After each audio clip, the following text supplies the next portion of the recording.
The Fall of the House of Cabal. Chapter 1. The Grand Plan. It is a damned place, is Purkis Moor. Perched high on the spine of the country, there is little up there but sheep, and the crows that feed upon the corpses of sheep, fallen in gorges, trapped in gullies, tumbled down scree. The shepherds do a good enough job, but they do not enjoy their work, and are happy to retire of a night to their huts of millstone grit and turfed roofs, brutal little boxes with small windows and hulking walls that seem as much defensive as simply shelters. The wind blows across Purkis Moor. It is the only thing that wanders freely, for it is a damned place, and even ramblers show little inclination to labor across the broken, unhappy earth. Ask a local, which is to say, ask anyone who lives by the moor, for no one would claim to live upon it, only to sojourn briefly until they can return to a proper place, fit for decent souls. Ask a local why the place feels so baleful, so full of mindless, lolling hatefulness, and they will tell you it is haunted. The spirits of 5,000 pagan dead are trapped there, so they say, from a time before Constantine, from before Christ. A great battle fought with weapons of wood and rough iron took place there, the culmination of a war between nameless tribes for unknown reasons. They met there and offered no quarter. 5,000 dead, and the grass fed by gallons of their gore. A terrible thing that scarred the land itself, a festering wound that seeps spectral blood into the here and now still after all these years. The shepherds say sometimes at night they hear the cries in strange languages long lost from the throats of living men, the screams, the clash of weapons. The shepherds know better than to look out of the small windows and the hulking walls of their millstone grit huts on such cursed nights or storm-threatened days. What they may see can do them no good, and an immortal soul is worth far more than assuaging a moment's curiosity. The locals say no merchant traveling with his wares will cross the moor, not even in daytime, for fear of making poor progress and still being upon it when the sun dips below the distant horizon. Once, an itinerant tinker did, they say. He scoffed at the legend and set out upon the dreary sheep path with liquor in him when he really needed wit. The shepherds found him the next day, cold and dead by the path, staring up at the gray clouds, eyes and mouth open to gather the drizzle. All the rain in the world could not wash away that expression of terror, though, the outward signifier of an experience that froze his blood and stopped his heart. The archaeologists say bollocks to all that. There isn't a shred of empirical evidence that such a battle ever took place. They say that it's a myth, and the old tales of a great spectral battle fought periodically upon Purkis Moor are simply the product of bored people in a boring place, making things up to entertain themselves. In this, they are largely correct. But not entirely. The tall, pale man in the black suit and walking boots caused a huge sensation amongst the locals of Purkis Path Inn, which is to say, they went a little quieter when he entered, nodded covertly at him to their drinking partners when his back was turned, and marveled at his accent, which was as alien to them as an ancient Assyrian. That the accent was German says little for the cosmopolitan nature of the locals. "You'll be wanting a room, then?" The landlord leaned heavily upon the counter and glowered at the strange stranger, with his fancy spectacles and gloves. The locals didn't hold with such fripperies. If the good Lord intended one to be terribly myopic, then it was not given to man to correct this defect. Much better that man wander around tripping over things. He might fall down the stairs or use bleach for flour, but at least he wouldn't die horribly in a graceless state. The man removed the blue-tinted spectacles, and it became apparent to the landlord that they were intended to protect the man's eyes from the glare of daylight. He himself had never seen the glare of daylight, but his grandfather had once told him that the sun was actually a fiercely radiant object in the sky, and not merely one area of the permanent overcast that glowed slightly more strongly than the rest. In some distant foreign places like Egypt or China or Barnoldswick, it was said that sometimes the cloud cleared away, and you could see the sky above, and the sun, and at night bright objects that defied rational explanation. The landlord had always been of the opinion that his grandfather had been making a joke, as if such things might be in a godly world. Looking at the stranger's strikingly blue eyes, eyes that hinted at an incisive mind and a calloused soul, it occurred to the landlord that there might be many ungodly things in a godly world, after all. "I shall," said the man in his ungodly accent, removing his ungodly gloves and casting an ungodly eye upon the regulars who returned their attention to their dominoes rather than suffer it for longer than necessary. He turned and looked through the maligned window, and the road beyond distorted by the bull's-eye panes, and thereby rendered far more interesting than the reality. "The moor is in that direction, isn't it?" "It is. Thinking of going for a walk there later?" "I was considering it." "Don't," said the landlord with a great satisfaction that echoed around every local's heart in the public bar. "You don't want to go up there," said a drinker. "Not good to go on the moor if you don't need to." "Perhaps," said the stranger, "I need to." "Don't look much like a shepherd to me," said a dominoes player, and there was much amusement at his bon mot, the merriest thing ever said within those walls since they were raised 234 years earlier. "Why?" The stranger's tone was neutral. "Is it haunted?" The landlord leaned yet more heavily upon the counter.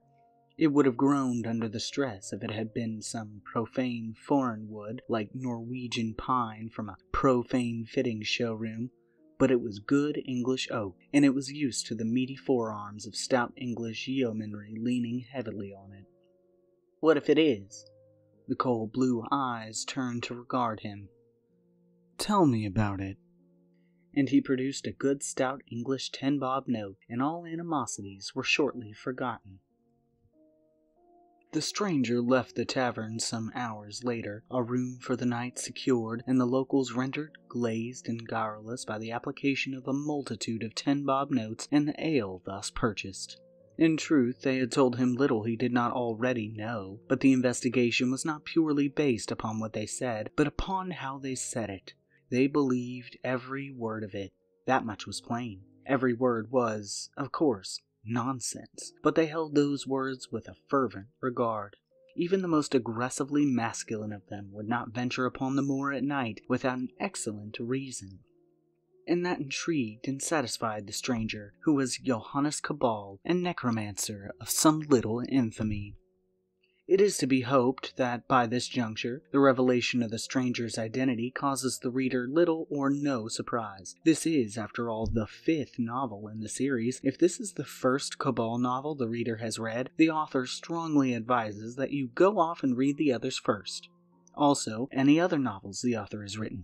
This latter point is unnecessary to the reader's understanding of the plot and progress, but it would make me happy. And what soulless creature would miss an opportunity to make me happy?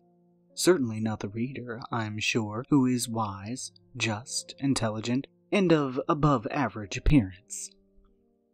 This job description he left off the battered ledger the inn used as a guest book, instead entering Gentleman Scientist. In a rational and well-ordered world, he would have been perfectly happy to write necromancer, but the world was not rational, and little enough of it was in any sort of order which he could prove. Had he used that word, he would likely have received sour looks, poor service, and a lynch party, and so he did not.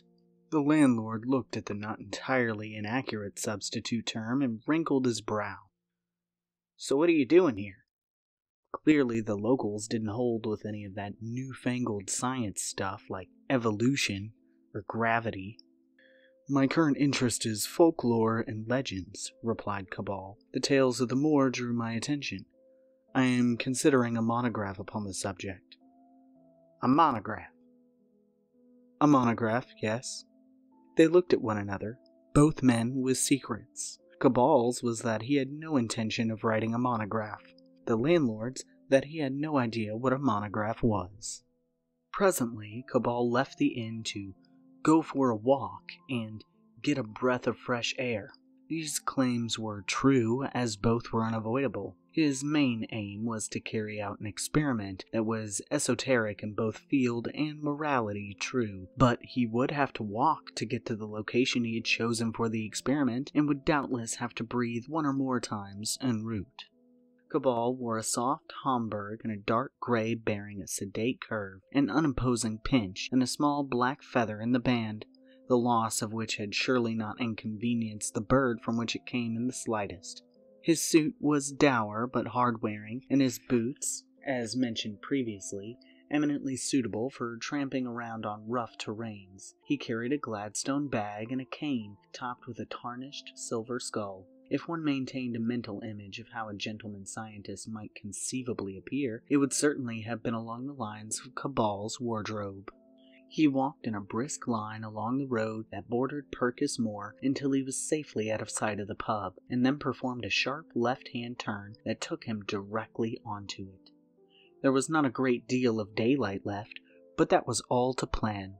He did not need to go far onto the moor itself, just up onto a ridge at its edge that he had noted on the Ordnance Survey map of the area. The area it overlooked was a natural arena, a wide, flat depression rising into the flat of the main part of the moor. A natural arena, or perhaps theater, was a better term. The vast majority of sightings of the unusual happened in or near this area. The closeness of the road was perhaps the primary explanation for the place having the most witnesses. The closeness of the pub was often mooted as the primary explanation for the sightings themselves, perhaps unkindly. Perhaps not. Having found himself a dry spot at the ridge's edge to sit upon, Cabal wasted no time tying a length of rubber tubing around his bicep, flicked the skin of the inside of the elbow to bring up a vein, and injected himself there with a syringe he drew from a sterile metal cylinder he took from his bag. The syringe contained a rare and potent narcotic that might threaten addiction if overindulged. This was not a concern. Cabal did little enough for recreational purposes as it was, and even amongst these rare hobbies and pastimes, becoming a junkie came very low upon his list of life goals. The act done, he loosened the tubing and placed it, the syringe, and its container back within the Gladstone bag. In their stead, he removed a small tripod with telescoping legs and set it up by him. From its apex dangled a length of fine silver chain, and upon its end a small silver sphere, its surface regularly pitted and a seam around its equator where it might be unscrewed. Thus prepared, he relaxed and allowed himself to take in his surroundings, looking without seeing, hearing without listening. The day died around him, and the night grew in its stead, unhurried and unheralded. Somewhere a lonely meadow pipit called. The sound was allowed into his ears and to merge with his awareness without him troubling to identify the bird, even down to naming it, Anthus pratensis, as was his usual wont. In the common run of things, this degree of mental slackness would have been impossible to him. It was the duty of the drug he had taken intravenously to render his mind less focused, less capable, less analytical, or, to put it differently, more like those of normal people.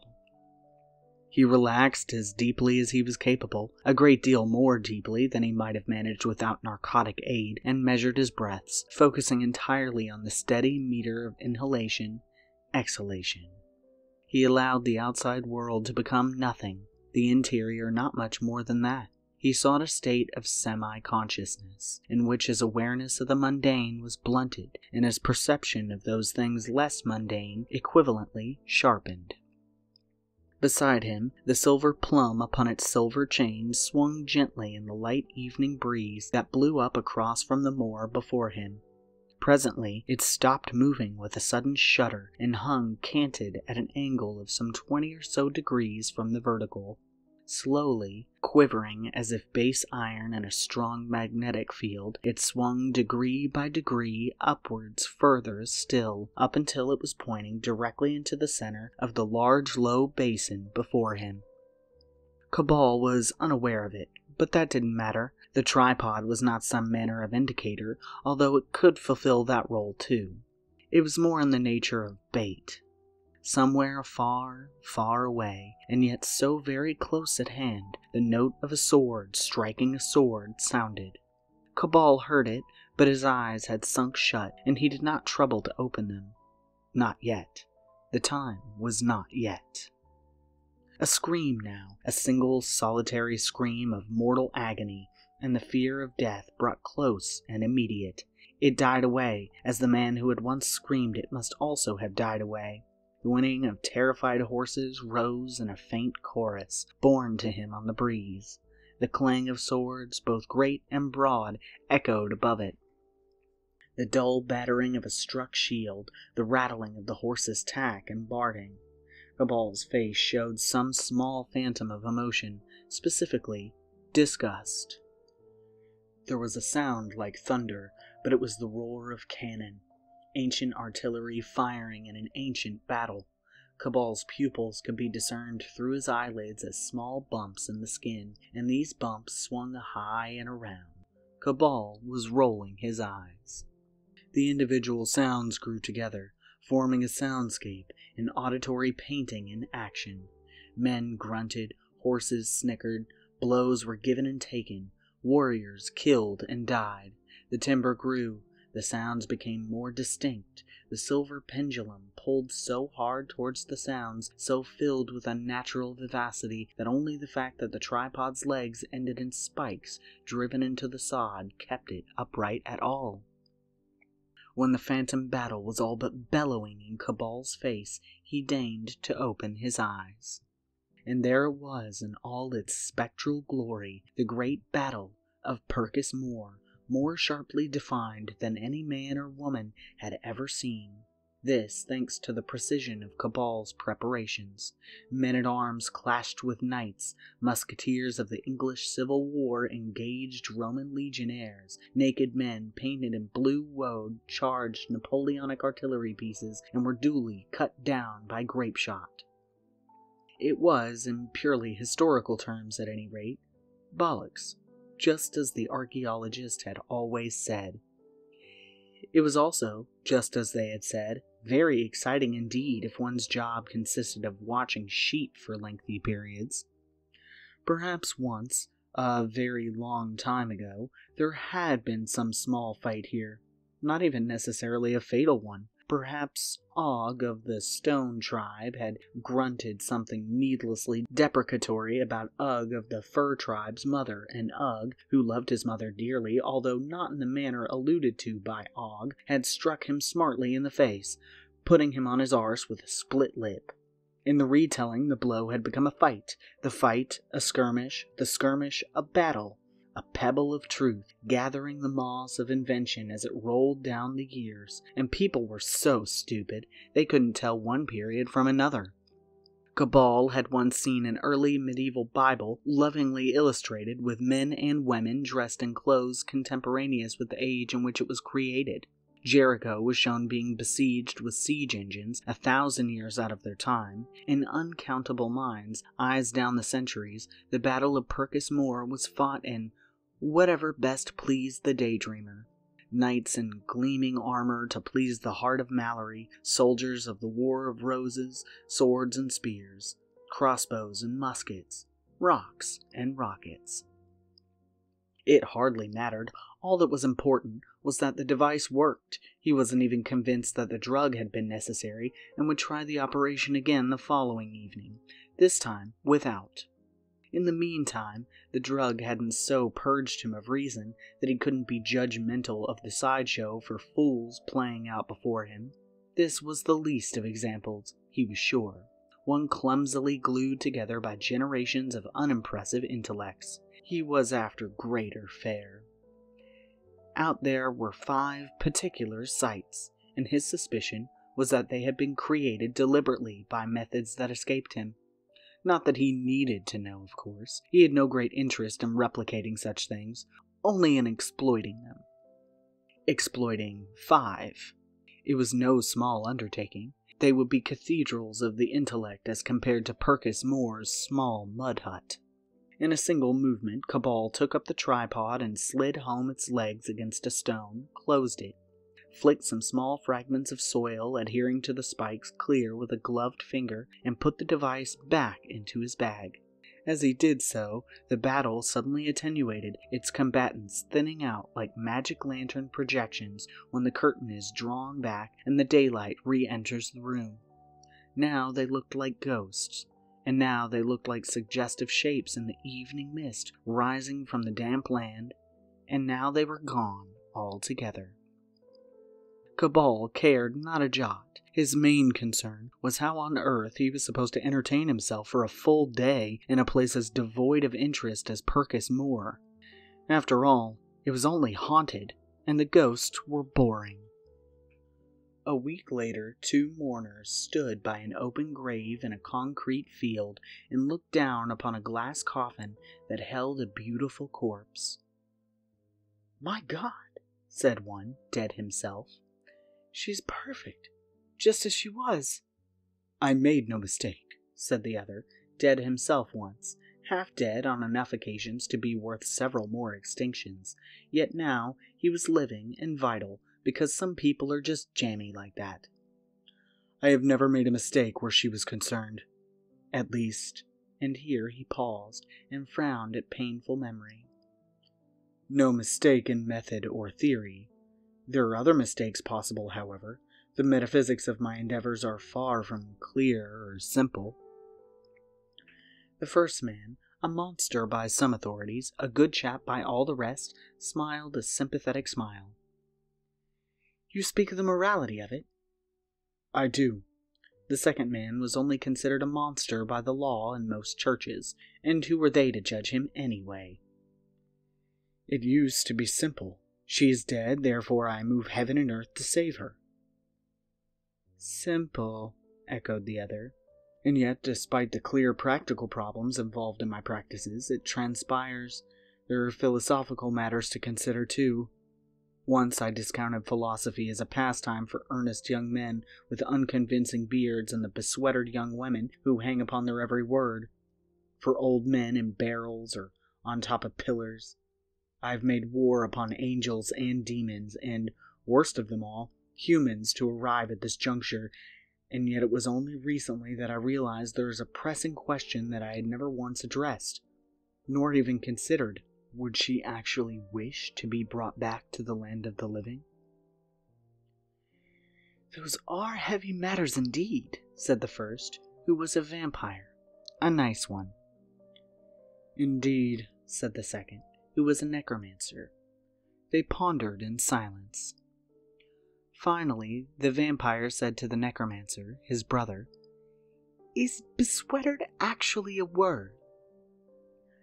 They replaced the great stone cover upon the concrete grave and went to leave the hidden laboratory adjoining the cellar of the house of Johannes Cabal, the necromancer.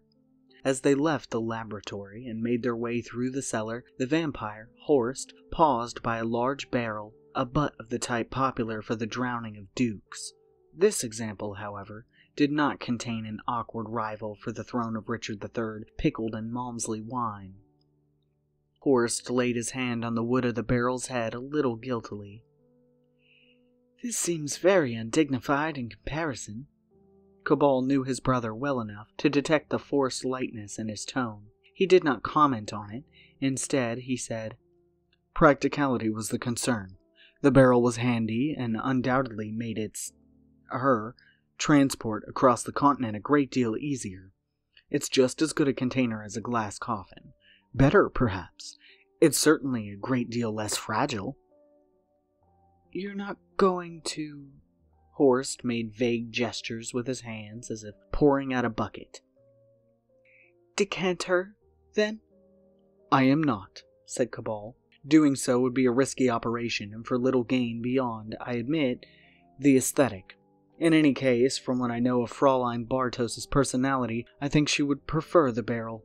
Glass coffins are for fairy tale princesses, not someone as pragmatic as she." Horst nodded, reassured. It wasn't necessary for his brother to explicitly state that Alicia Bartos had been a trained killer, practiced agent, and decent conversationalist. Had been, and would be again if Johannes Cabal could keep his promise. In an ideal world, the reader would have the common courtesy to have read all the previous novels in this series and retained sufficient of the plot that a pithy summation would be unnecessary. As has been noted by observers more perspicacious than the author, however, it is far from an ideal world, and a distinct proportion of those reading these words will have had more pressing matters than to avail themselves of the 4 novels preceding this one. To these people, the author says, "Yes, 4. You jumped in at book 5. What do you like?" Thus it falls upon the author, as diligent and kind as he is handsome and effortlessly virile, to offer a brief summation of previous events to aid these readers. Who starts reading at book 5, I ask you, as well as those who have read the preceding novels and would simply like their memories refreshed? Johannes Cabal was once very nearly a solicitor, but a kindly fate saved him from this terrible future by killing his best beloved. She drowned, should you be curious, or just morbid. Grief-stricken, Cabal refused to accept the generally accepted absoluteness of death, and instead turned to certain esoteric, occult, and highly illegal paths of possibility. One such path took him to a remote, shunned graveyard where he was forced to abandon his brother, Horst, in a crypt wherein dwelt a vampire. Horst destroyed the monster, but not before he was contaminated. Thus, Horst vanished from the purview of man, missing, believed dead, which was both true and not true. His loss splintered the famille Cabal. His father sank into a dreadful melancholy that ended with his premature death. His mother denounced the younger and less favored son, Johannes, before leaving England and returning to her birthplace in Hesse, Germany. All of this troubled Johannes Cabal less than perhaps it ought. Rather than doing anything to rectify matters, he instead relocated the family house by curious means from the middle of a terrace in a provincial English town to a lonely hillside and open country, by which he gained the solitude necessary to continue his studies. He gained the knowledge to perform such research, and, indeed, commit wanton acts of urban redevelopment by the simple expedient of selling his soul. Presently, it transpired that this was a mistake, and that his soul was actually of use to him. Using a potent mix of ruthlessness, immorality, deception, diablerie, and candy floss, he was able to reclaim his soul. In so doing, he upset Satan. If only that were the only time he had upset a major otherworldly entity. At least Cabal had recovered his brother, Horst, from the ancient crypt in which he had been abandoned, albeit for selfish ends. Unhappily, there were words and hurt feelings, and Horst died, utterly and finally. Until he got better. This was as great a surprise to him as to anyone else. Resurrected by a shadowy conspiracy as distinct, presumably, from one of those highly publicized conspiracies, Horst was put in the difficult position of asking his brother to help save the world from the machinations of the conspiracy in general and of its prime mover in particular. A woman of means, intellect, and profound wickedness, known as the Red Queen. To his surprise, Johannes seemed older. This was because he was older, wiser, and altogether more human than Horst remembered. His experiences having mellowed him at least a little, he readily agreed to help Horst and his allies, and the world was saved. Saved again, strictly speaking. As it turned out, Johannes Cabal had done it a couple of times before, usually by accident. The victory was not without sacrifices, however. One such was Alicia Bartos, currently perfectly preserved by a strange chemical in a large barrel. Horst had developed a fondness for her. She had once shot him, then apologized nicely, but more pressingly, felt responsible for her death. Nor, however, was the victory without spoils. Johannes Cabal had recovered a book so rare that he had believed every copy had long since been lost or destroyed. The one true account of Presbyter Johannes by his own hand. This, you may rest assured, is a very important book. Why that should be has not been revealed to date, but probably shall be sooner rather than later. After all, Johannes Cabal, a necromancer of some little infamy, has rested much stock upon it, and enthused and uncharacteristically vigorous terms how it changes everything, without actually being overly specific about why that should be. And so we are up to date. If you have read the previous novels, I hope that has successfully refreshed your memory. If you have not, and have just lurched in here like a drunk into a cinema half an hour after the program began, sit down and shut up. You're disturbing the patrons. We may now continue. The grandfather clock chimed midnight as they emerged from the cellar door and made their way to the front parlor. Cabal was nocturnal by habit. It was when the cemeteries and graveyards were most fruitful for his visits. And Horst by nature. Sunlight caused him to burn rather than tan, burn in a brief moment of incandescence, leaving naught but dust and regrets. Horst was taking things as restfully as possible, delaying the inevitable moment when needs be he would seek blood. Even when that happened, he would take it carefully, a jigger here, a mouthful there, so as not to inconvenience anyone. His brother's material needs were less troublesome, and he went to the kitchen to assuage them with a pot of assam tea and a plate of cold meat and pickles. Horst sank into his favorite armchair and awaited Cabal's return. While he waited, he regarded the deep alcove by the fireplace and the high shelf there. Upon it was a row of 3 wooden boxes, each large enough to contain a human head. This is not a fanciful metric. 2 did contain human heads, and the third something head-like that may well have been a head. Johannes Cabal was cagey on the subject of its contents. Whatever it was, it had a good singing voice. To the right of it was the living skull of the hermit and sage Ircusides, whose voice was a little reedy, but he tried all the same, bless him. The third box contained the living head of Rufus Maleficaris, although his was not the spirit that animated it.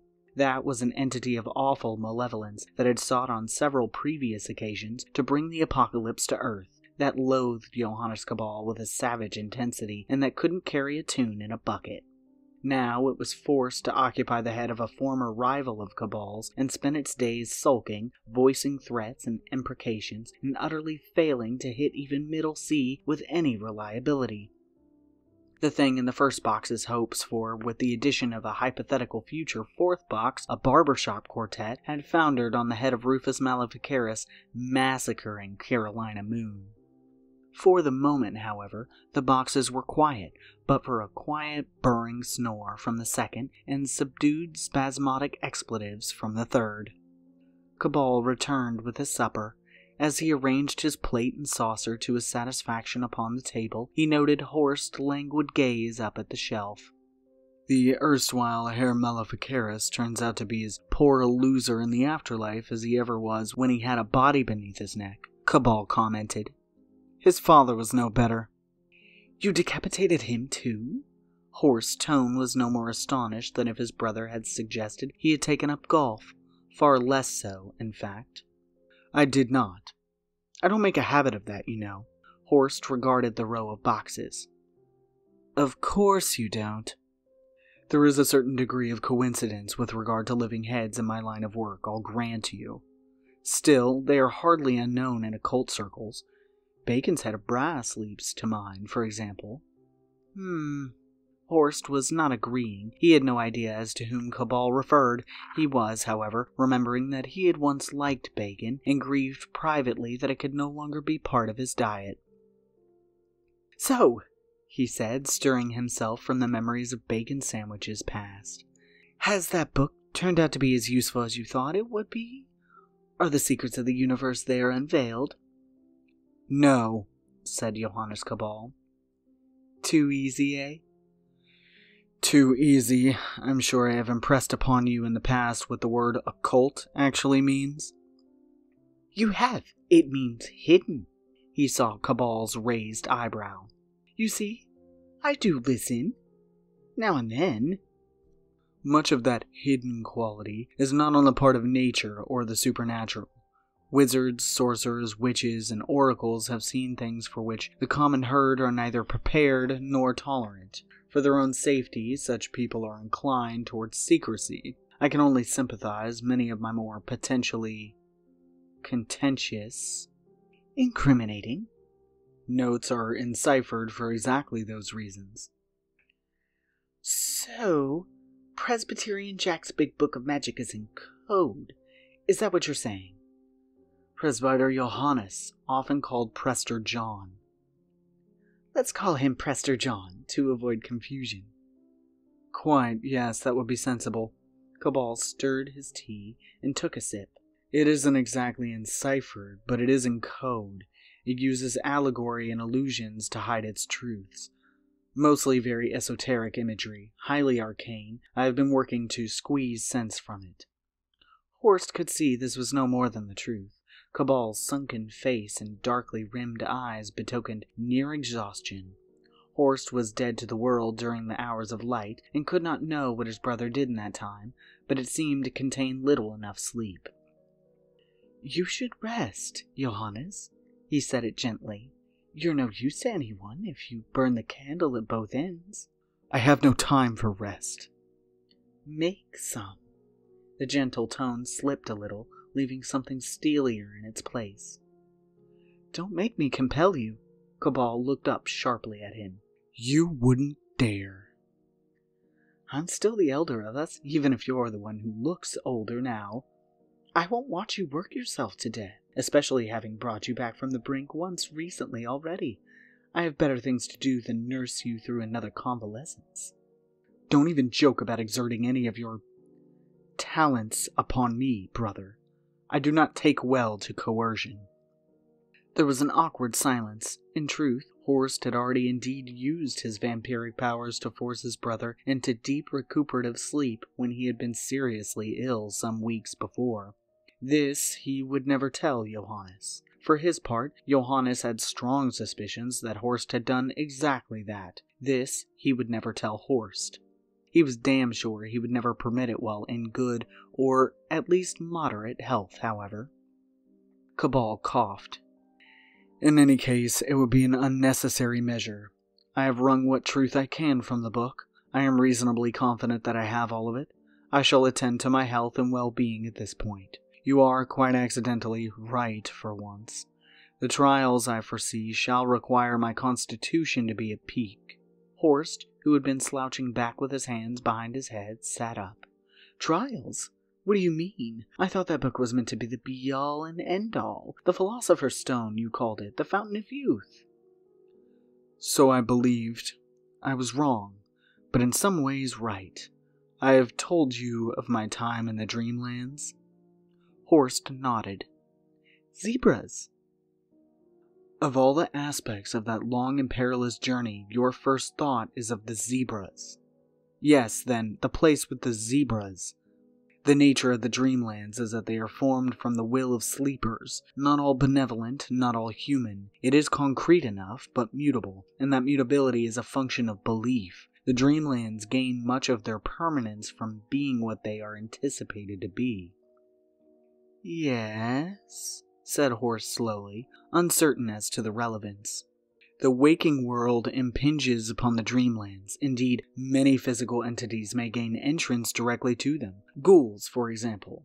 Here, a glimmer of fond remembrance passed across his face. And gods. The glimmer vanished. Cabal stared at a cold cut of beef and its pickled red cabbage accompaniment as if it held it personally responsible for some tragedy in his life. He sighed. The point is that what is not may be, and that which is may not.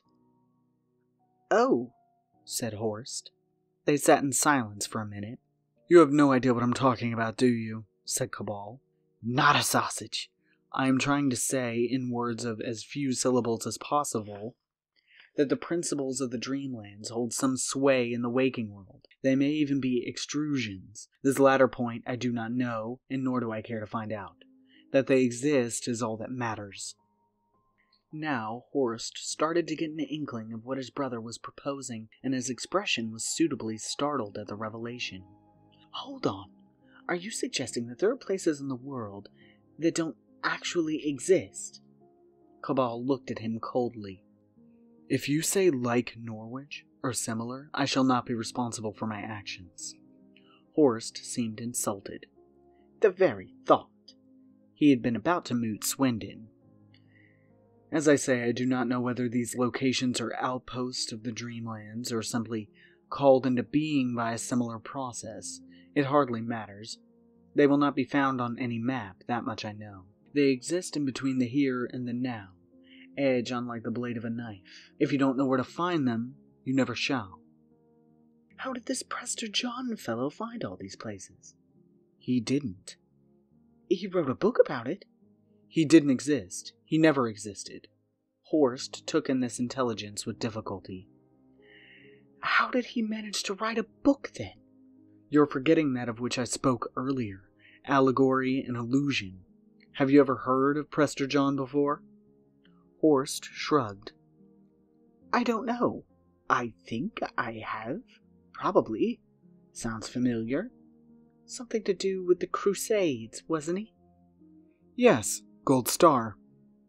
I would ask you not to patronize me, said Horst, but that would be like asking you not to breathe.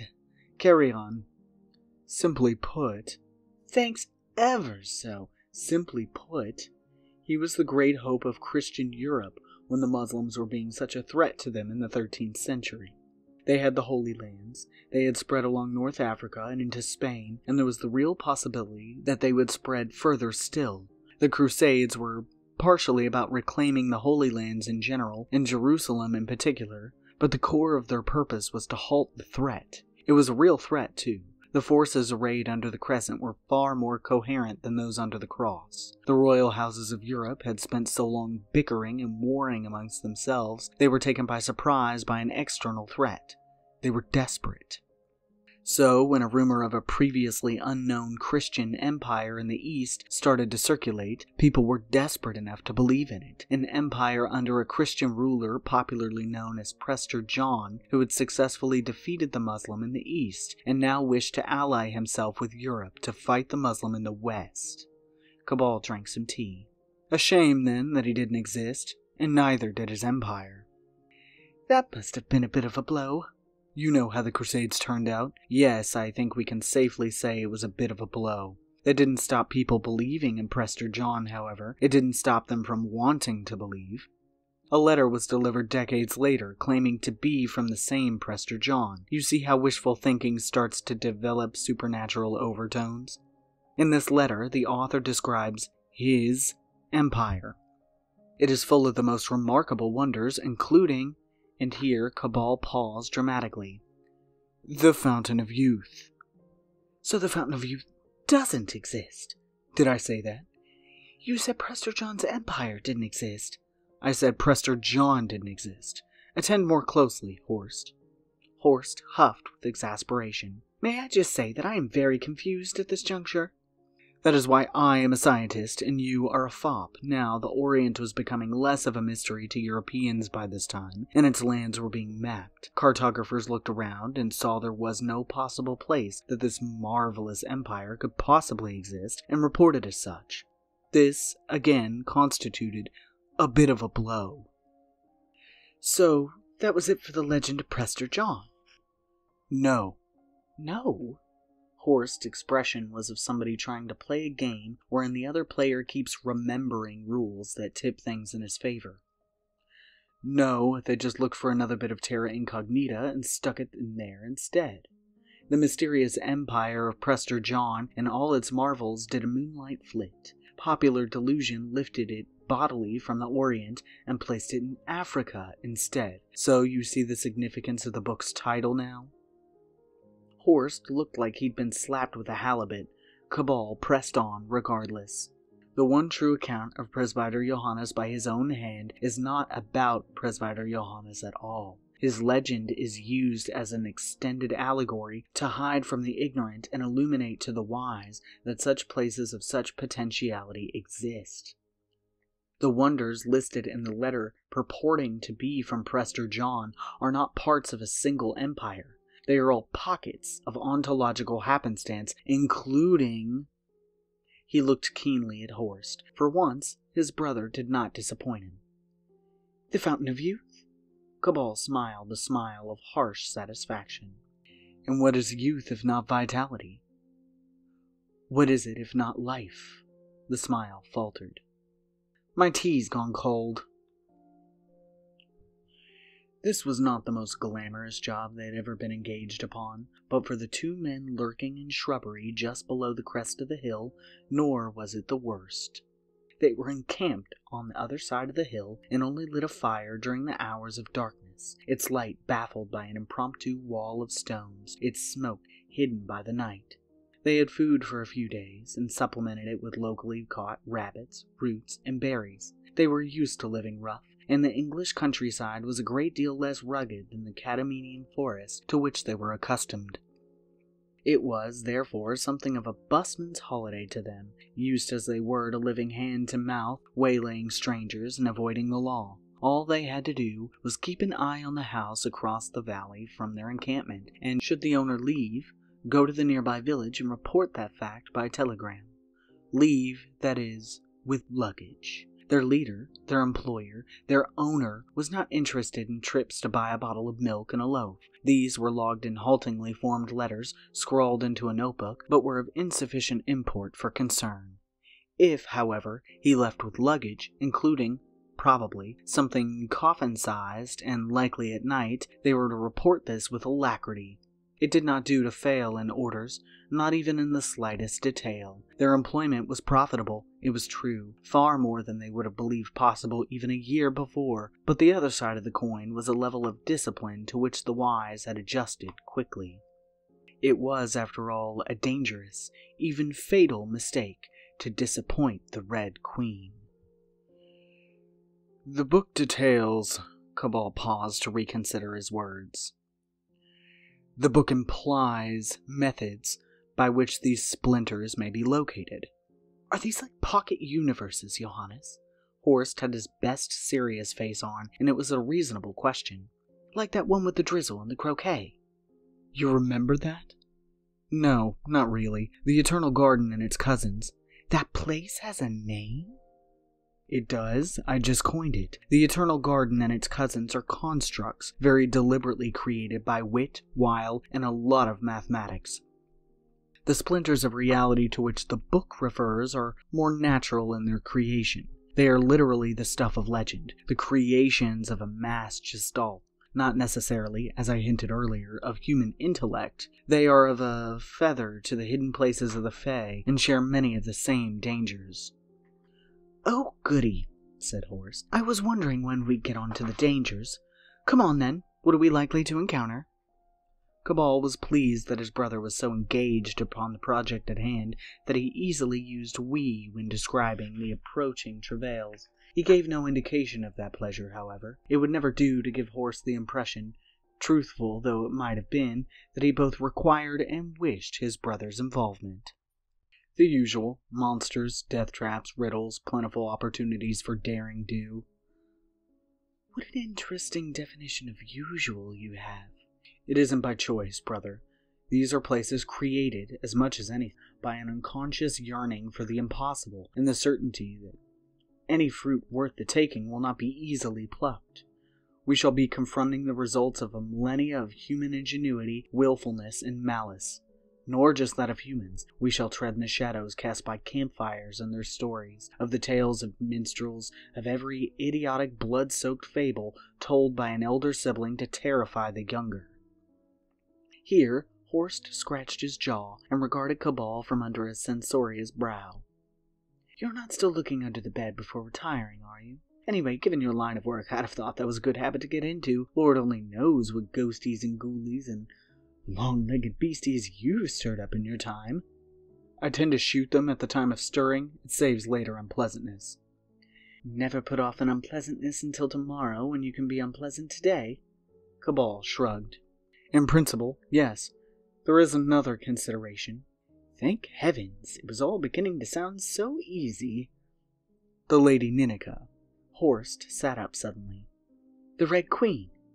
I suppose she's a de facto queen now, Queen Ninika of Mercarvia. That country seems to have no luck at all. If only you had slain her while you had the chance. It was an unwise thing to say.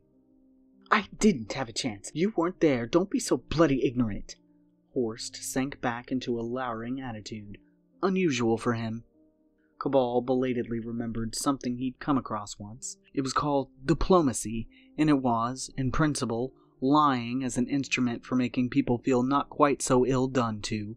This would seem to be an ideal situation on which to apply such a discipline, as it occurred to Cabal that not only had Horst failed to kill Ninika, which was embarrassing enough, but that the woman, Alicia Bartos, currently to be found occupying a barrel in the cellar, had died in that encounter, and that Horst may have harbored some sort of emotional attachment to her.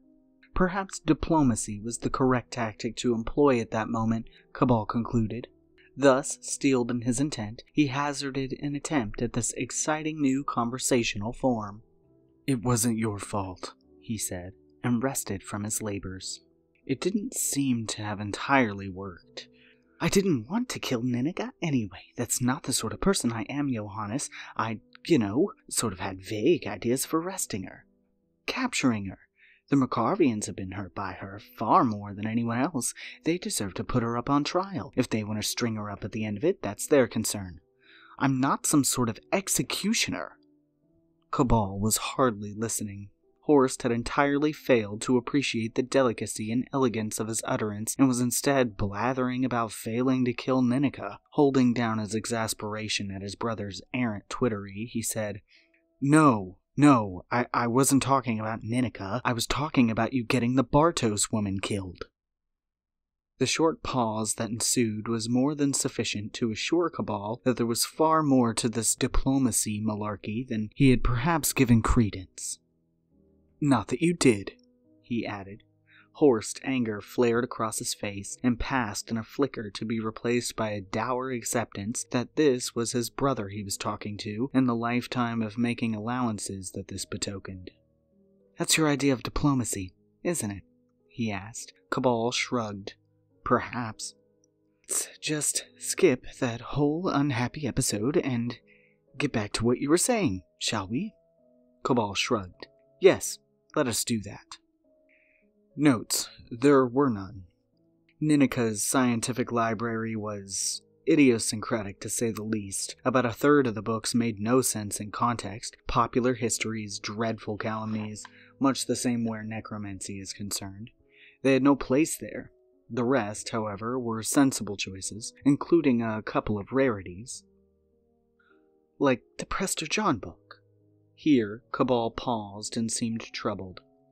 "No, it is a great rarity to be sure. Indeed, the only extant copy as far as I know. But it is not a book of necromancy. I only recognized its great utility to my researches due to a great deal of reading and peripheral references." He looked deeply perplexed. "It has taken me years to reach that point, Horst. Is she really such an extraordinary prodigy as a necromantrix that she arrived at the same conclusion so much more quickly, and then was able to actually procure this rarest of text?" "It's possible," said Horst, deploying the meanest slivers of tact under the circumstances. If he meant to sting his brother by the unavoidable implication, he was disappointed. Cabal was too wrapped up in conjecture to notice. "Possible, of course. Probable. Its probability concerns me. What I understand of Ninika's intelligence is that while she is by no means stupid, her nous is not of the academic variety. Indeed, before she was provoked," offered Horst, "inspired to take up necromancy by you murdering her father. Circumstances. She seemed to have no scientific interest at all. Apart from a very specific branch of biology, at any rate." He glanced at Horst, whose left eyebrow had risen on a tide of curiosity. "You would have liked her then." "Ah," said Horst, to whom all had become clear. "From Lady Bountiful to an evil fairy-tale queen in a single bound. Seems prodigious," he nodded, conceding the point. "But not impossible." "You should be proud, Johannes." Horst's tone was hardly conciliatory. "She is your creation, after all." At this, Cabal colored slightly, but then subsided quickly. "Unkind, but true, I regret to say. Most of my more malignant creations are more easily dealt with, too." "I doubt she's going to succumb to a few sharp blows with a retort stand, no." "Oh, she probably would. Getting within a country mile of her with a retort stand is the issue. I digress. The point I was making is that her notes were nowhere to be found in her laboratory. Whatever she had culled from her books and her researches is contained within them, and those notes represent the nucleus of the threat she represents. Threat? Threat? What threat? She's in Mercarvio. We're in England's green and pleasant land. She's a long way away. Here, Johannes Cabal furnished his brother with a look that spoke of disappointment largely with himself at trying to talk to Horst when he could be talking to some lichen, which would probably understand the situation better. She's very rich, ruthless, and motivated. Mercarvia really isn't that far away when one has access to at least one fast air vehicle. I doubt the Catalyst is the only thing she appropriated from the Mercarvian Aeronavy either. If she but knew of this house, a stick of bombs descending upon it from a cloudless sky would be a likely outcome. And don't tell me that she wouldn't risk the ire of the Royal Air Force by doing so. Losing a ship would be a small price for her as long as she was not aboard. I don't believe revenge is her main concern at present, however. She must know I have Presbyter Johannes, and that will inform her actions. She knows I shall attempt to seek out the Fountain of Youth. Be it actual or figurative, she will attempt to beat me to it. I am sure of it. But you don't know where it is. I know several places where it might be. They will have to be investigated until the correct one is found. How many is several? 5, scattered across Europe, Asia, and Africa. Horst blanched. That will take years. Months, but too many months. Given her resources, Ninika will almost certainly find the majority before us. Horst rose and paced up and down. Well, there's a pretty problem. Not at all. If the sites are explored sequentially, yes. If, however, 2 expeditions go forth, then I think that tips matters back in our favor. Horst stopped in his pacing. We split up? I'm not sure that's a very good idea, Johannes. For one thing, there's the way I tend to burst into flames in daylight. That's limiting. And, to be honest, I'm not sure I'd recognize a knife-thin sliver of conjectural reality if it bit me. Cabal smiled at him. Or, at least, the furthermost point of his mouth rose. Trust you to do this by yourself? Ever the joker, Horst. Thanks, Horst said it without a reciprocating smile. No, there will be physical danger, and there will be challenges of an intellectual nature. You can surely handle the former, but with all due respect. He did not finish the sentence, nor did he need to. Horst sat down heavily and crossed his arms. In truth, I have the opposite problem. There are things in this and other worlds that are unimpressed by even a Webley 577.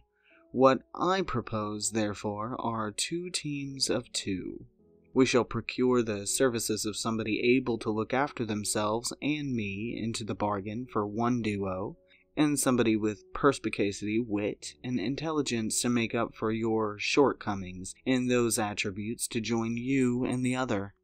Horst shrugged off the slurs upon his intellect with brotherly ease. That's another quest in itself, surely. By the time you found these paragons, we might as well have tried to do it all ourselves in any case. I know where to find them already, said Cabal. That is not the hurdle. Persuading them is the rub. Well, for one, at least. The other will certainly prove more enthusiastic. At this point, Cabal's face did a strange thing, a sudden flexion tautening that was brief, but that filled his brother with wonder. Did you just smile? I mean really smile. Not one of those things you call a smile that frightens donkeys, but a real, actual smile? To which Johannes Cabal said nothing, but the ghost of that fleeting expression glowed upon his countenance for some time after. It was an unassuming cottage overlooking an unassuming little market town. But it was homely and comfortable, and a pleasant enough place in which to spend one's retirement. It had once been visited by a small bit of elemental evil that had disported itself around the fireplace and almost resulted in a death and damnation, but that was years ago, and one has to let these things go, ultimately, doesn't one? The reminders crop up now and then, and dreams sometimes color into nightmares at what almost was and what awful thing might have been. The day comes and the half-remembered blows away, dust on the breeze. The calamity did not come to pass. The agent of evil turned out to be wrought with internal conflict. The last hope was fruitful. Still, for all this, Frank Barrow was only momentarily surprised when that agent reappeared on his doorstep, bearing flowers, a bottle of decent wine, and asking curtly, if politely, if his daughter Leonie happened to be in residence. This moment of surprise passed easily from Barrow to Cabal, as he punched the necromancer a beautiful right straight to the jaw that felled him like an ox introduced to a poleaxe. Barrow stood over Cabal, fist up and furious. "Get up, you bastard! Get up so I can knock you down again!" Cabal blinked to dispel stars, but was only partially successful. He tried his jaw with his hand to make sure it was still there. Remarkably, it was. Retired he might be, but ex-Detective Inspector Francis Barrow was still not a man to invite into a physical contretemps lightly. "I shall stay down here in that case," said Cabal. "I have no desire to be knocked down again." Here Barrow made the shade of the Marquess of Queensberry very sad by kicking his opponent in the ribs. Cabal, however, had not lived as long as he had without allowing for contingencies. Mr. Barrow being rather put out to see him had not even been a very unlikely one. Cabal reached inside his jacket, and when his hand reappeared, it bore a business-like semi-automatic pistol of Italian pedigree. This he aimed at Barrow's head in a manner that implied a second kick would be unwise. Barrow backed away a step. "Why have you come back, Cabal? You're not bloody welcome here." "So I gather." He took up the bottle, unbroken due to a fall into a rose bed, and the bouquet, disheveled but still presentable, in his offhand, and showed them to Barrow. "I brought peace offerings. I understood that was the done thing." "Cabal?" Frank Barrow looked back. In the corridor behind him stood his daughter Leonie, her unruly blonde hair temporarily corralled in a ponytail. "I'll deal with this, love," he said. He might have been talking about a dog's leaving upon the garden path.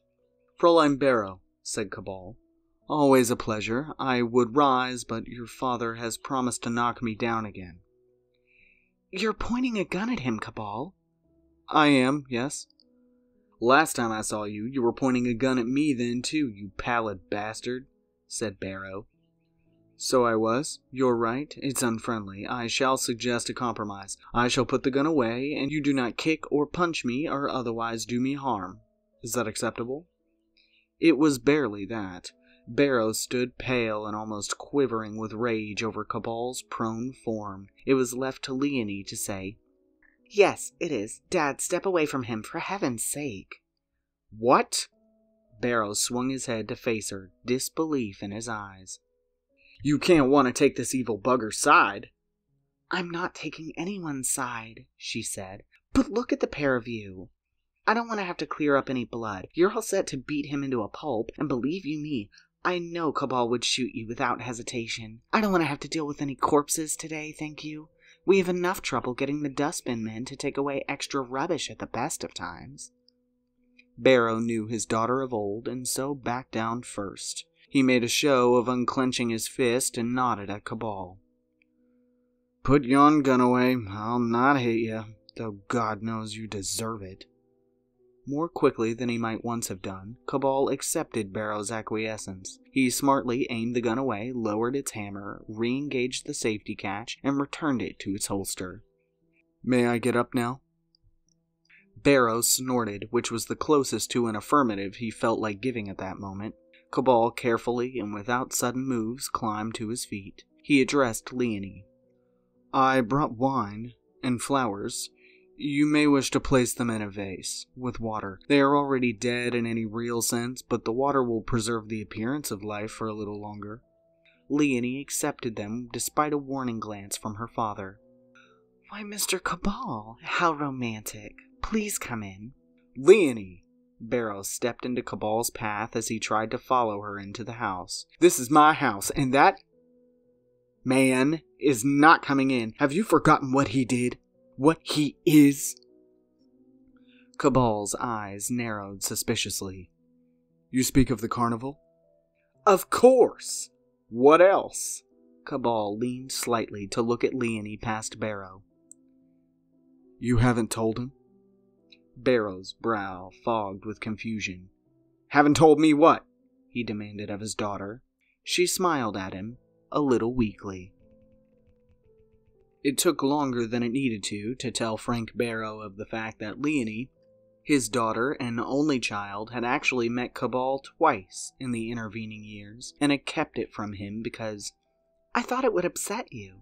In this, she was absolutely correct. Twice? Barrow was not sure what he ought to be most horrified by. That she had met Cabal again on 2 occasions that might reasonably be described as fraught, that she had kept this intelligence from him, her own father, or that she had come away from these encounters with a growingly positive view of a man whose business included body-snatching and consorting with supernatural minions of diabolical evil.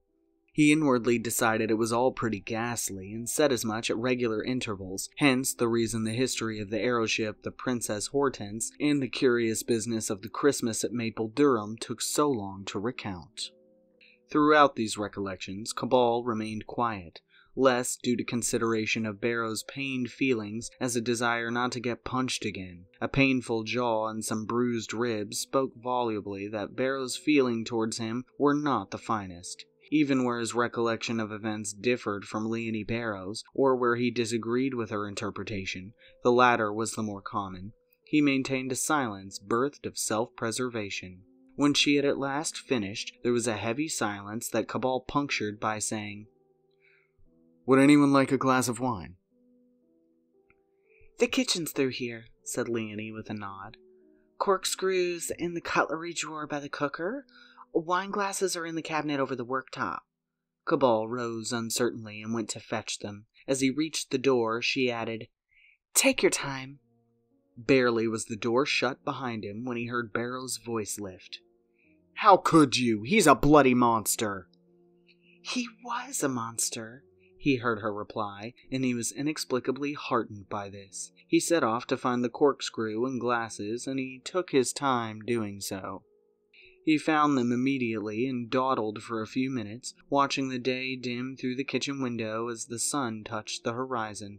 When the voices from the parlor had diminished from full rancor to an aggrieved resentment communicated in mutters and sharp rejoinders, he judged the time right to return. I'll be mother, said Leonie, taking the corkscrew from Cabal and using its blade to break the wax around the bottle's cork. Barrow occupied the time by glaring at Cabal by finding almost everything in the room of interest, with the exception of Barrow's face if the line of his wandering gaze was to be believed. Leonie passed a filled glass to Cabal and slid one to her father across the tabletop when he seemed not to notice it proffered to him. My daughter, said Barrow in clear syllables that brooked no interruption, tells me that you're not such a bastard anymore. Cabal shrugged modestly. Well, my daughter, said Barrow, tells me you don't work for a certain entity anymore. That was more of a temporary arrangement. My daughter, said Barrow, tells me that you have done good. Here, Cabal paused. Yes, he had done good. By accident, as a byproduct, by serendipity, but yes, he had done good. He just didn't see why people kept wanting to rub his nose in it. Unsure how to answer, he said nothing, and inadvertently seemed modest by it. All unaware, he sat cloaked in unwitting humility. Barrow took up his glass. All right then, let's hear it. Cabal looked inquisitively at him. What are you doing here, man? Explaining the concept to Horst had taken long enough. Horst, for his part, was a moderately intelligent man who was also a vampire.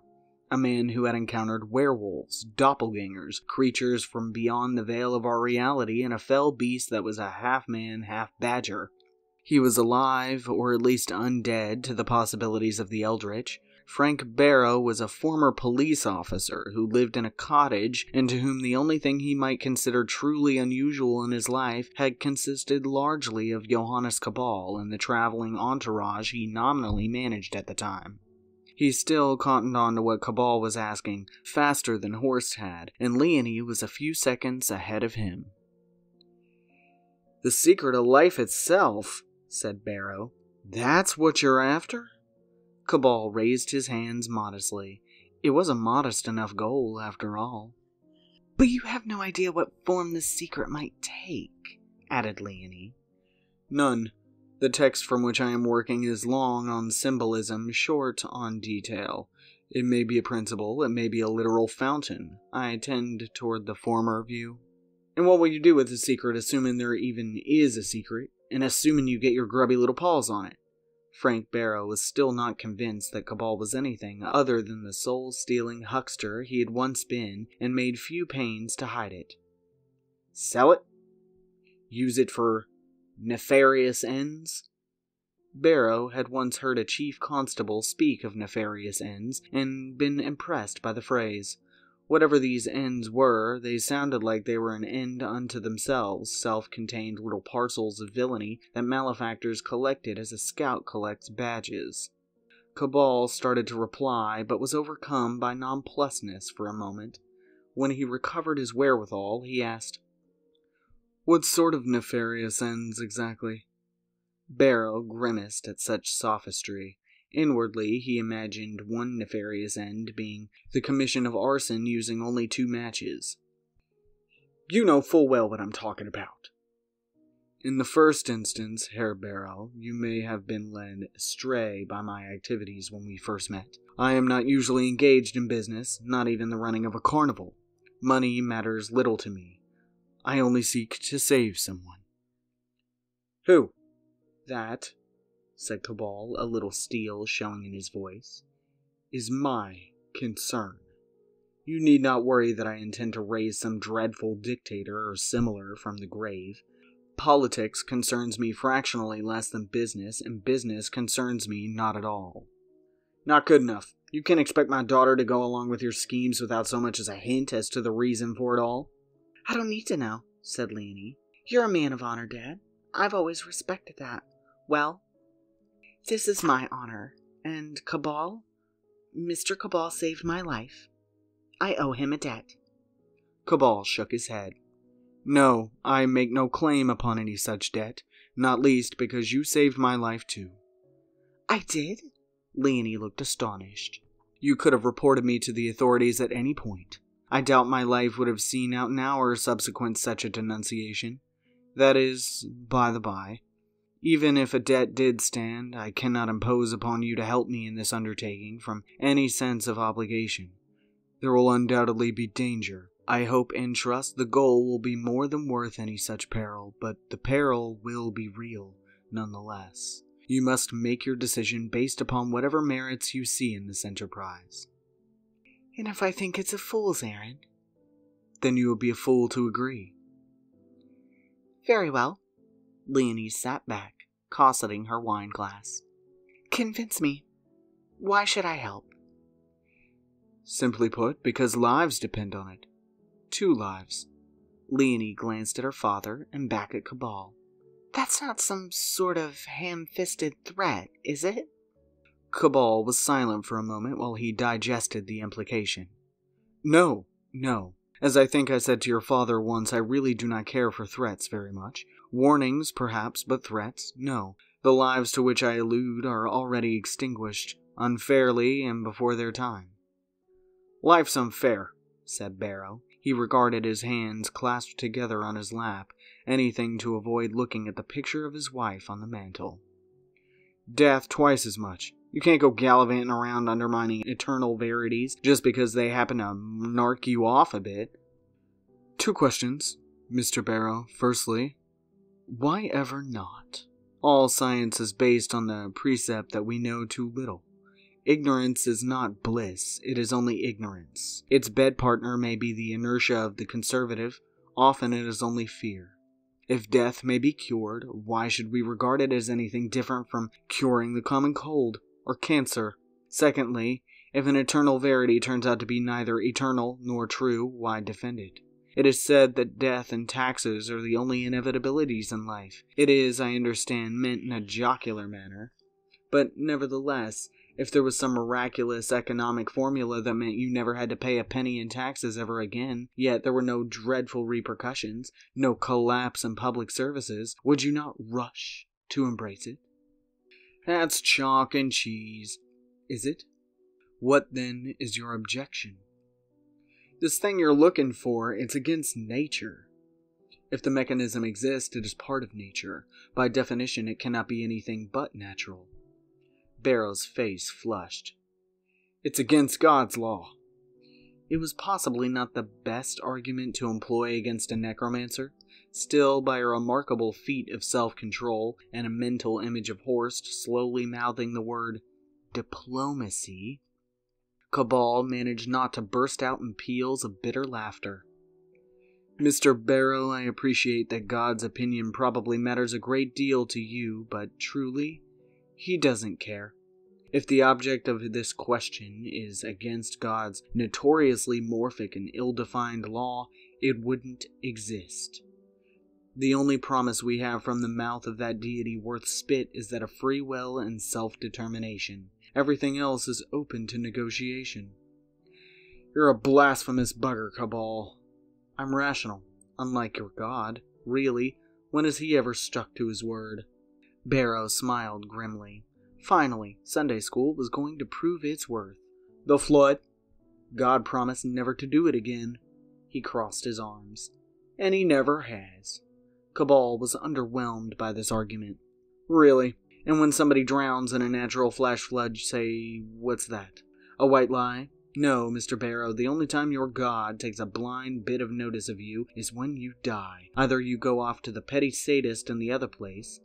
You mean the devil? Satan? The devil. Yes. Satan, I'm no longer sure. I'm beginning to think it's a job description rather than a personality. He waved an impatient hand as if wafting away a cloud of dumbstruck theologians. But that is neither here nor there, or, as I was saying, you end up in the personal collection of an entity you call God. It, chamfers off any awkward corners that might indicate bothersome traces of individuality, and stacks the homogenized souls into the eternal equivalent of pigeonholes. Barrow flinched at Cabal's description of heaven. You can't know that. I know enough to know God does us no favors. The heavenly afterlife is very much what atheists have long suspected. Nothingness. Where they are wrong is that it isn't the simple cessation of all sensation and awareness, but the engineered nothingness of an entity who hates mess and fuss. Consciousness? Pooh. Will? Won't need that. Memories of life and love and everything? Tiresome. God is not your friend. God has never been your friend. The room grew quiet. Perhaps, said Leonie, perhaps working to undermine my father's faith wasn't the best way to talk me into coming along. Wasn't it? Cabal thought about it and salted that information away for some future date when it might come in useful. Oh, he nodded at Frank Barrow. Well, he started it, believing in nonsense. Not an improvement. Look, Cabal, you're setting about this all wrong. I'm not very interested in having you gain the secrets of life, whether it be bringing back the dead in a way that doesn't involve brain-eating or potentially immortality. For one thing, just think what it'll do to the population figures. I wasn't planning on marketing it.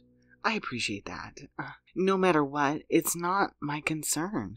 It has never been my concern. Cabal picked up his glass as if considering finishing the drop of wine at the bottom, but put it back down again undrained. I'm sorry to hear it, Fräulein Barrow.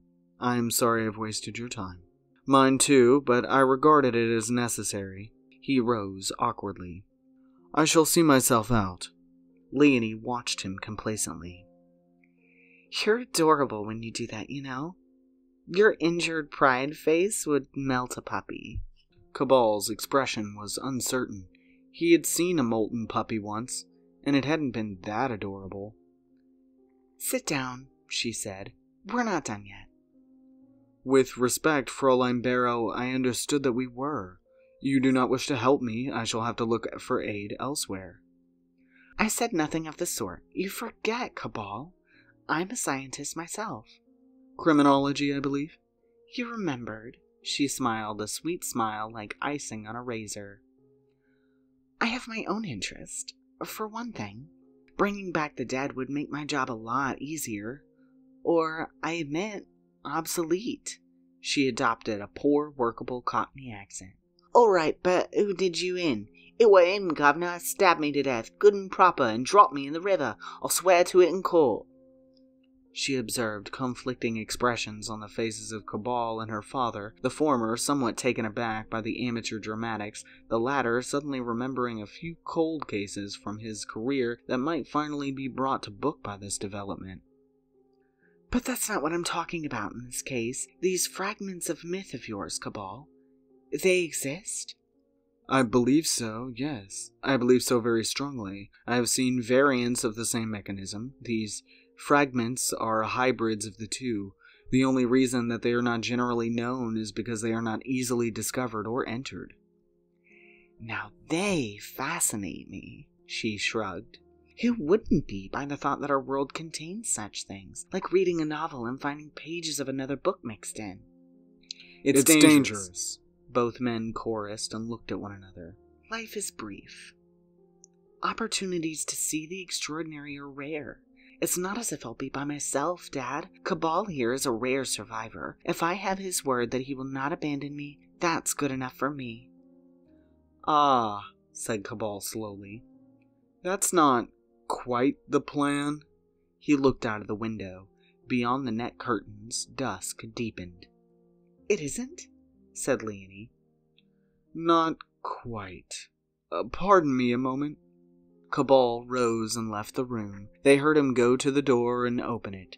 Frank and Leonie Barrow heard Cabal speak in lowered tones. A voice, male, answered him. The Barrows looked at one another with cautious surprise.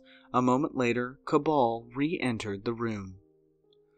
I should like to introduce you to my brother, Horst, he said. A tall man in his early 20s, handsome, pale, and with curls of light brown hair curling out from beneath his hat, stepped into the room. He was dressed well in a suit of black with flashes of imperial purple at the breast pocket and lapels, the left of which bore a clove-red carnation as a boutonniere. He doffed his hat and bowed to the Barrows. "Hello," said Horst. "More of a reintroduction, I think. We've met before." He smiled, and his eye teeth seemed somewhat pronounced, yet it was no less charming of a smile for all that. "Hello." It took a week to settle matters. Frank Barrow spent 2 full days of this trying to talk Leonie out of what he sincerely believed to be a disastrous decision. To his every argument, she would smile consolingly and answer with counter-arguments that always, reduced to its most fundamental terms, ran thus. Science. To this, he had no response. When it became apparent that no appeal to intellect, sympathy, or sentiment, he was too good a man to resort to emotional blackmail, no matter how profoundly he feared her loss, would dissuade her. He instead turned his attention to improving the odds of her safe return. The first step of this was when, on the morning of the 3rd day, he came to her bearing, not argumentation, but a well-crafted but undecorated box of pale, varnished wood. They sat together at the breakfast table, and he opened it. Inside lay a .38 revolver in a shaped covert lined with green felt. Around it, also snuggled into slots and alcoves, were the accoutrements of maintenance and 6 live rounds. Leonie looked at it for a long moment, expressionless. Then she took it up to examine it. "Webley, MK1, she said. "Cabal would approve. He usually carries a Webley 577. "I'm not giving it to you for his bloody approval." It disconcerted him to see a firearm in his daughter's hands. Frightened him, and he sat down to forestall the desire to take it from her. She was a grown woman after all. She had an MPhil and was working on a PhD. She wasn't his baby anymore. Would never be his baby again. "I thought you didn't like guns, Dad." "I don't. I bought it after After the last time. He didn't clarify this, but he didn't need to. The last time Cabal came into our lives. She weighed the weapon in her hand a moment longer and returned it to its case. It's a kind thought, Dad, but I'm not taking this. You need to be able to protect yourself. God only knows what sort of mess that maniac wants to drag you into. A vampire. He looked around helplessly, as if something in the kitchen would appreciate his discontent. A bloody vampire he's got you running off with? Horst seems nice enough, said Leonie carelessly.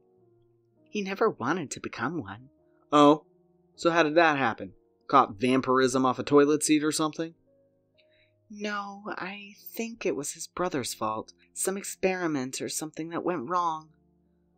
Cabal made his own brother into a blood-sucking monster. Well, that makes me so much more confident about the whole thing now. If only he'd said, I'd have offered to go along myself. He paused. I should go with you. Dad, we've been through this. You're in your 60s now, and be honest, you've not kept yourself in the best condition. Barrow looked down at his gut glumly. Even his own adipose was betraying him. Cabal's a planner. He doesn't take risks he doesn't have to. And when all's said and done, Horst is a blood-sucking monster, yes, but he's our blood-sucking monster. I'll be safe. I'd be happier if you had a gun. Dad. She sat opposite him and took his hands in hers. I've got a gun. Barrow's mouth dropped open. You've what? Sensen 8mm automatic. The man sold me a box of dum-dums under the counter. Dum-dums? Bloody hell! How long have you had that? Leonie shrugged. Bought it after the last time. She didn't clarify this, but she didn't need to. The last time Cabal came into my life. The brothers Cabal were staying in the next town, as they were not remembered entirely fondly in Penlow-on-Thirst, where the Barrows lived.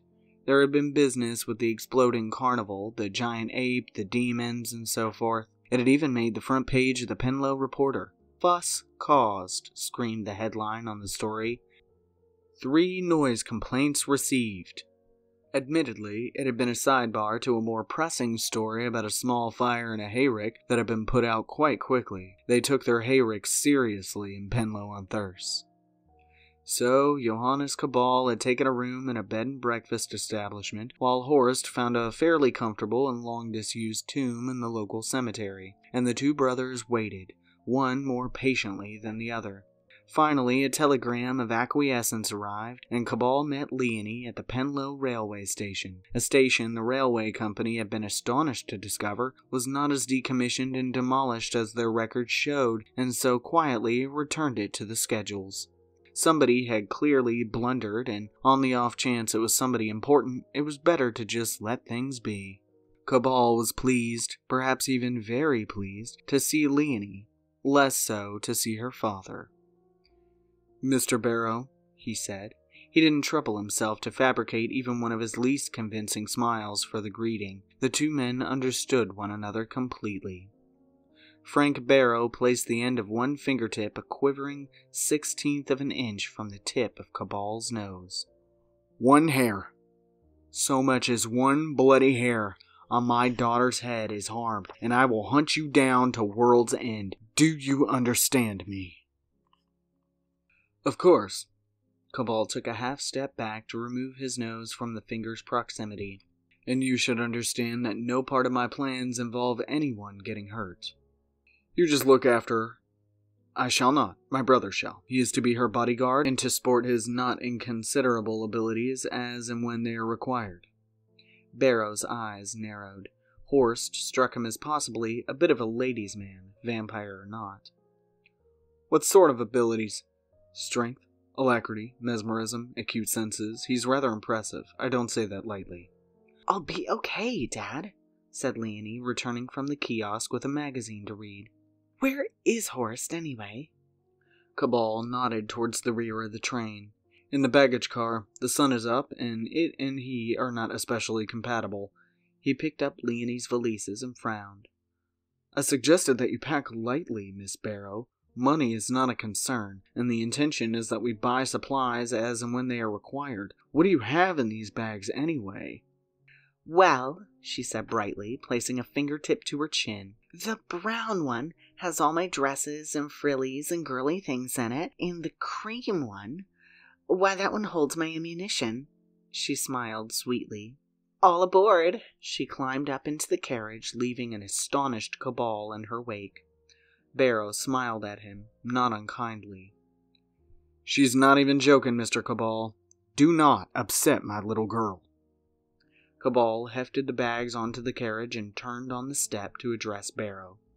You will not believe it, I'm sure, sir, but I hold your daughter in the highest regard. If any harm befalls her, and it was in my power to protect her, you need not hunt me at all, for I shall already have died in her unsuccessful defense. As the train pulled away, Leonie waved at her father, and he waved back, albeit with a somewhat dumbfounded expression. She watched him vanish from view as the train left Penlow-on-Thirst station, and then Penlow-on-Thirst proper, before returning to Cabal and regarding him with suspicion. Just what did you say to my father? Oh, merely a bitter exchange of insults, the usual, Cabal shrugged. It's what your father and I do. The train journey lasted several hours and was in all respects unremarkable, with the exception of the moment Leonie noted a milk churn had fallen from a wagon by a level crossing. Oh, she said, observing this tragedy. That's a shame. This high point apart, they continued untroubled, at least externally. Where exactly are we going? Asked Leonie quite early on. Cressland, replied Cabal, as if that answered everything. I'm not familiar with... What was it? Cressland? Where is that? It isn't a town, if that's what you're thinking. Cabal favored her with a glimpse over the top of his spectacles. Nor yet a village. A hamlet? No. They continued in silence for a minute longer, Cabal reading a treatise for light entertainment, and Leonie glaring steadily at him the whole time. Is it a house? She asked at last. It sounds like it could be a stately home. Yes. Thank you. So where is this house? Cabal looked up from his treatise and furnished her with a light frown. What makes you think it's a house? You just said it was. No, I agreed that it sounded like it could be the name of a stately home. I certainly did not intend you to think that that was what it actually was. Cabal, said Leonie slowly. When I said my cream valise was full of ammunition, I was not entirely joking. Do not provoke me. Provoke you? I merely... Cressland, tell me what and where it is. Do not let a single morsel of other data leave your lips, or this quest of yours may finish in a messy railway murder. I hope I make myself understood. Cabal's frown deepened, indicating that no, she had not, or at least not entirely. Messy in what sense? Dum-dum rounds, soft-nosed with an asterisk cut into each and every one of them. I was under the impression legislation had been passed against such munitions. Something about contrary to the laws of humanity, I believe, said Cabal. They regarded each other a moment longer. I feel sure that you are preparing a barb about me knowing all about being contrary to the laws of humanity. Cressland, Cabal, what is it? Very well, if it will calm your vexatious curiosity, it is an entrance into hell. Thank you, said Leonie, not very graciously. You could simply have told me that when I first asked. Cabal said nothing, but returned to his book with the air of a long-suffering parent. Presently, his reading was once again interrupted by Miss Leonie Barrow pulling down the book in an impertinent manner and forcefully inquiring, an expression of soul-felt shock upon her face. An entrance to where? Cressland turned out to be a service entrance at the rear of a factory that made dinnerware. Cabal, Leonie, and it being now comfortably after sundown, Horst stood in the lugubrious setting of a narrow English alleyway, cobbled and peopled by dustbins, backed by a low stone wall, topped by rusting stanchions threaded by decaying barbed wire. In the field beyond, a solitary goat observed them. An entrance to hell? Really? Miss Barrow was still not entirely over her surprise. Cabal did not answer. He was watching the goat as it watched them and wondering if it was perhaps some sort of sentry. Horst regarded the building with scarcely greater confidence than Leonie. That reminds me, Johannes, you need more soup bowls. The ones you have are terribly chipped. That's probably not sanitary. Do you think while we're in here, we might pick up some replacements? Leave some money for them, obviously. I mean, we're not thieves, are we? Well, I'm not. At any rate, I'm sure Miss Barrow isn't either. He did not extend this innocence of thievery to his brother, for he knew him too well. There are no soup bowls to be had beyond that door, said Cabal, turning his attention to the steel door upon which local children had scratched doggerel and nicknames. Pretty poor crockery factory that doesn't make soup bowls. Horst had decided he was an authority on dinnerware logistics. There isn't a dinnerware factory behind that door except in a gross physical sense. Cabal was examining the lock and handle under the light of an electric torch. I do keep telling you. Your brother isn't being unreasonable, Cabal, said Leonie. He paused in the examination to give her a somewhat crusty look. He had noted that she referred to his brother as Mr. or sometimes Herr Cabal. He, however, was invariably just Cabal. He wasn't sure whether this was a hooded insult or perhaps a mark of familiarity. In either case, he didn't like it. You really are children in the world of the occult, aren't you? I'm a vampire, said Horst, as if that conferred honorary membership in the world of the occult, as if it were a friendly society, or perhaps a book club. He said it in such a tone of immoderate enthusiasm it might have been described as perkily that any such organization would likely have blackballed him on principle. Both Cabal and Leonie opted to ignore the interruption. You've never struck me as the practical joking type? I should think not. So I must assume that you're serious in your description of this shabby little door to a plate factory as in fact leading to hell. What I can't see is why you're so adamant. And here she paused. Leonie Barrow is no fool, nor was her father, and nor were the professors who had steered her through her university career. She was a criminologist to the bone, and that instinct and training now triumphed where her natural disbelief had not. The graffiti. Yes, said Cabal slowly, already knowing what she would say. The children around here must be very well educated. That's one possibility. She borrowed Cabal's electric torch without seeking permission to do so, and studied the scratches in the metal. Crudely done they might have been, and childish in form, but what was written there was another thing entirely. That's Latin. Omnes reliquit spesso vos intrante. She handed the torch back and stepped away from the door. Abandon all hope. Oh, you enter here. Latin. Horst rubbed his chin. The abandon hope thingy. I've heard that somewhere before. Leonie looked at him oddly. You're a very handsome man, Mr. Cabal, she said after a moment. Oh! Horst could scarce hide his delight. Why, thank you.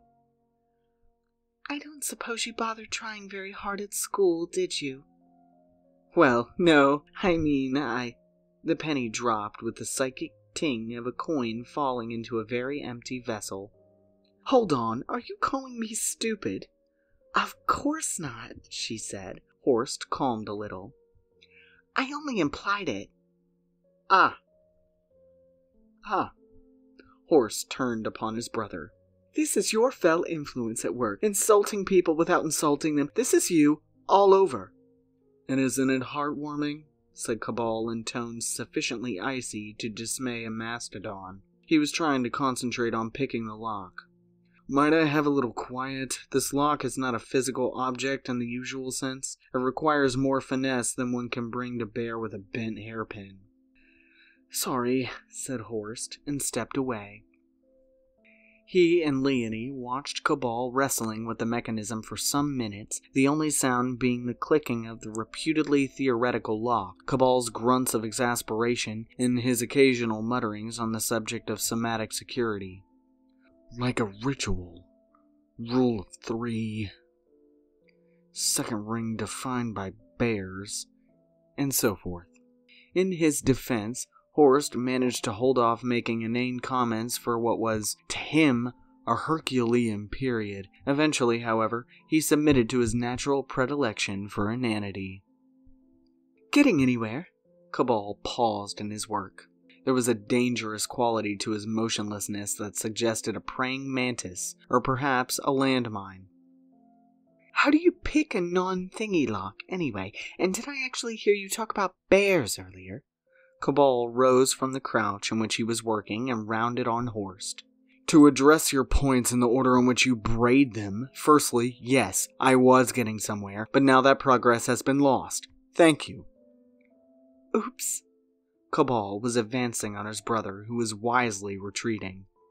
Secondly, one picks a non-physical lock whose apparent physicality is camouflage for the common crowd with intellect, experience, and, very important this, total concentration. My concentration has now been shattered and will probably take several minutes to recover after my doltish brother put a boot through it. Thank you again. Doltish is a bit strong. And as for bears, the simple answer to that is... A click interrupted them. Both men turned to see Leonie Barrows straightening up before the slowly opening door. What? It took every iota of control Cabal had to not sputter. How? Miss Barrow held up a bent hairpin. I see what you meant about bears, though. She looked at the growing gap betwixt door and frame and withdrew a little. Usually I'm all for ladies before gentlemen. But not tonight, said Cabal, sliding past her, his gaze never leaving the door. Very wise. Horst, come with me. Right behind you, Johannes. I was rather thinking of you going in first. Age before beauty, although I have a claim on both of those now that I think of it. Supernaturally fast, strong, and resilient before mortal was my thinking. Horst was preserving his resources, and so did not blur into action. Instead, he went through the door cautiously and slowly, the only supernatural ability in play being his senses, brought to a high keenness. To those behind him, he was swallowed into a murky gloom of strange shadows and faltering luminescence. A moment later, they heard him call quietly back to them. This is the rummest plate factory I've ever seen. Horst's experience of plate factories was probably slight, but despite that, there is an expectation within the mind of anyone entering a plate factory that there should be certain elements present. For example, plates. As Cabal and then Leonie joined him beyond the strange door and its inconstant lock, it became obvious that plates were in short supply there. This really isn't a factory. Miss Barrow's voice was a breath of wonder. Cabal's brow betrayed fleeting irritation. I believe I said that repeatedly. Yes, and I didn't believe you, obviously. Whereas the exterior of the factory was of a practical brick build, its walls painted white, and the specific section that the door led into, low-roofed and topped with red tiles. The interior was a wide dome, the walls constructed of exquisitely shaped blocks of basalt, not one of which could have weighed less than a ton, and whose apex was perhaps 3 times higher than the single story in which it was supposed to exist. The dome was supported by 5 thick columns of black marble, veined with a curious material that was sharp yellow in places, but that seemed golden in others. The columns' bases were connected by a great circle of brass inlaid into the floor, and within the circle, the columns were connected to their alternating neighbors by similar lines of metal to form a pentagram. Just visible in the dim light was a low archway behind the column furthest from the door. "Where does that go?" asked Horst. "Hell," replied Cabal. "I believe I said that too, also repeatedly." Leonie stopped dead in her tracks. This she could believe down to the very roots of her soul. The thought that one could simply walk through that archway and ultimately end up within the kingdom of Satan filled her with a horror that was as profound as it was existential. "Why exactly are we here, Cabal?" Ah, Cabal was pacing around the circle, examining it by the light of his torch. "So you've finally taken interest." "I thought you were talking figuratively. I kept asking, and you kept saying, an entrance to hell. So I thought, very well, Cabal, have your moment of melodrama now, and bathos later when it turns out you're talking about Ipswich or somewhere, but you meant it. You actually meant it literally. So I'm sorry for not taking you at your word, but now we're here, I have a pressing desire to know, why are we here?" "We're not actually going to hell, are we?" Horst had his hands in his pockets and was looking around the chamber like a schoolboy showing polite interest during an educational visit to an antimacassar museum.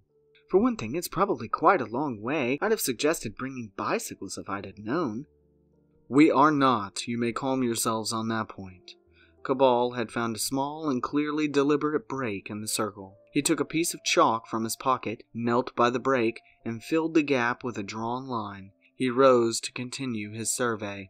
Any arcanist creating such a circle would only put a single break in it for convenience's sake, but the circle may not have been laid by such an arcanist, or even a human. There might well be a second, far subtler break in the circle elsewhere, rendering the pentagram deliberately useless and a trap for the unwary. Cabal tried to avoid being amongst the unwary. It was a demographic with a poor life expectancy. "We are here because it puts us on the other side of the veil between the prosaic world and the inferno. It has been my experience that crossing that divide by—" He nodded at the door, still ajar. "Even a few meters can make all the difference." "Difference to what?" Leonie was glad the door was ajar and had positioned herself within easy running distance of it, should needs be. "To the ease of certain procedures." Cabal completed his circuit of the pentagram and returned to the chalked link. If there was another break in the circle, it was a microscopic crack, and he really didn't have time to go over every millimeter with a microscope. "What sort of procedures?" asked Horst. He had unconsciously gravitated closer to Leonie, perhaps because he sensed the ease of the escape route she had adopted and might wish to use it too, but more than likely because, undead or not, he clove to the principle that being close to a pretty girl was infinitely better than not being close to a pretty girl. "What sort of— Really, neither of you recognize a summoning circle when you see it?" "No," said Horst. "A summoning? I've read about those. Don't they take ages, and you need goats and a knife and a wavy blade and a virgin?" Here, he unwisely glanced at Leonie and discovered that it was not only the gaze of the sun that could wither him where he stood. Cabal was removing his jacket and rolling up his sleeves. "In the usual run of things, yes, except for the virgin. Never found a use for one yet." Horst had learned enough wisdom in the previous 10 seconds not to offer any suggestions. Cabal squared himself toward the center of the pentagram, took a deep breath, and said, "Zarenya!" His clear tone rang around the chamber for longer than perhaps it should have, and the echo diminished toward the very center of the great 5-pointed star. "Before you really get started," said Horst, sotto voce, "how long is this likely to drag on? If it's hours, well, I have to be mindful of dawn and everything, so just a rough—" Abruptly, the summoning was over. Leonie gasped. Horst said, "Blimey!" And only Johannes Cabal did not take a step back. He only crossed his arms and, most strangely, smiled. Strangely, for the circle was filled by a monster, a great beast of 8 legs and the abdomen of a spider. Where the forebody of an arachnid might have been expected, however, a human torso extended, the upper body of a woman, her skin pale, her hair short and fiery red, her expression warlike. She wore nothing but, slightly unexpectedly, an Angora sweater. "Who dares?" roared the abomination. "Who dares summon Zarenya, the merciless, from her infernal lair, the webbed caves of many deaths? Which puny mortal?" "Hello," said Cabal, his smile becoming unnervingly fond. "Who?" The monster looked upon Cabal, and then it squealed excitedly, clapped its hands, and capered on the spot, making a noise like a clan of stilt walkers taking up tap dancing. "Johannes, darling, I'm so sorry about all that who dares business. I had no idea it was you." She moved quickly towards Cabal, and Horst was caught between bafflement and the feeling that perhaps he should save his brother from the monster.